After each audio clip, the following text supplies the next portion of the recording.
The UN Climate Change Conference in Bali ended last week in a surprising consensus among the 191 countries in attendance. The US, Canada, and Japan had all opposed binding targets of any kind for lowering carbon emissions until the final day of the negotiations, when they made a surprise U-turn by agreeing to at least putting binding targets on the agenda.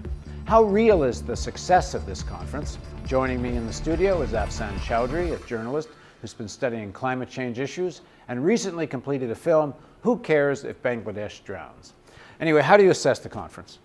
I think if you look at the whole conference as a whole, they had several stages. The first two stages, it looked like the US and Canada and Japan would scuttle the conference. And the final stages, they agreed at some point of time. And then again, there was an unraveling of whatever they had agreed. And in the end, it came a bit as an anticlimax that they finally said, yes, we agree. But of course, that meant that the major point was being pushed by EU, European Union, that there should be binding targets and about 25 to 40% cuts at 1990 level by 2020 was gone. Yeah, I mean, this is being billed now as if the US and Canada backed down. But from what I can see, it's the European Union that backed down. They were going to stick their heels in on having this very specific target to be talked about. Not that the agreement would come now, but this process that culminate in 2009, that right now they wanted a commitment to say there will be binding targets of 20 to 40% by 2020, and they didn't get it, and they agreed anyway. Not just that, the problem was that everyone recognizes there cannot be action without the United States. And this, at this point of time, is an admission that the world is being pulled, ruled, whatever you wish, by the United States. So much of this comes down to American public opinion and to the extent the Americans themselves feel this urgency. And I wonder if by making this compromise, that what the EU has actually done is remove this as an issue in the US elections. Instead of giving this a sense of urgency that if in fact the US had stayed out of this and was blamed for it, then somehow perhaps it would have become an election issue. But if you look at the situation before, there was no conversation at all. Right now, you know, what Al Gore and Senator Kerry and others did was to say, look, this is not the US, the state of United States. This is the particular one Bush administration. Wait for a regime change, and then things will be much better. This probably had some impact.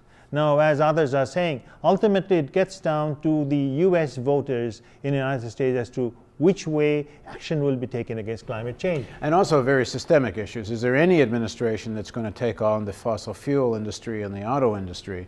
And we haven't seen that from Democratic Party governments in the past, at least. No one, because if you look at the war, but that's not something that's just happening to the United States. That's happening to wherever these industries are. Yeah, certainly. Canada has one of the worst records in the world on this. Or if you look at what the threats are coming to the auto industry, which is probably the most beleaguered industry at this point of time in the Western world, because China and India are both waiting to get into their foot into the auto sector. There is Japan already there. So auto industry is under huge pressure. So it's not like they are flourishing. They are not.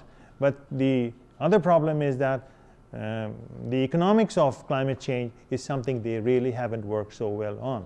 Now they need to figure that out. And I think somebody must be saying that unless they get this, if you look at the Stern report, that the investment in climate change makes sense economically. Forget doing it for the rest of the world. Doing it for the industrial world is very important.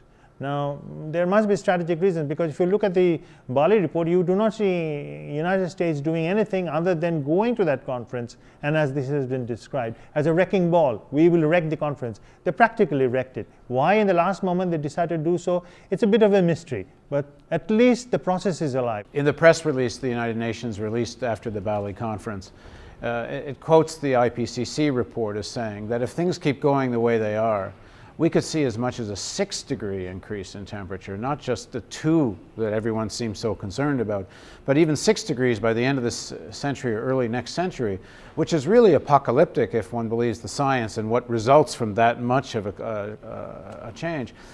Do you see right now that there's any real steps being taken place? Because without real binding targets, I just don't see how anything changes. There is no emergency. There is no sense of urgency.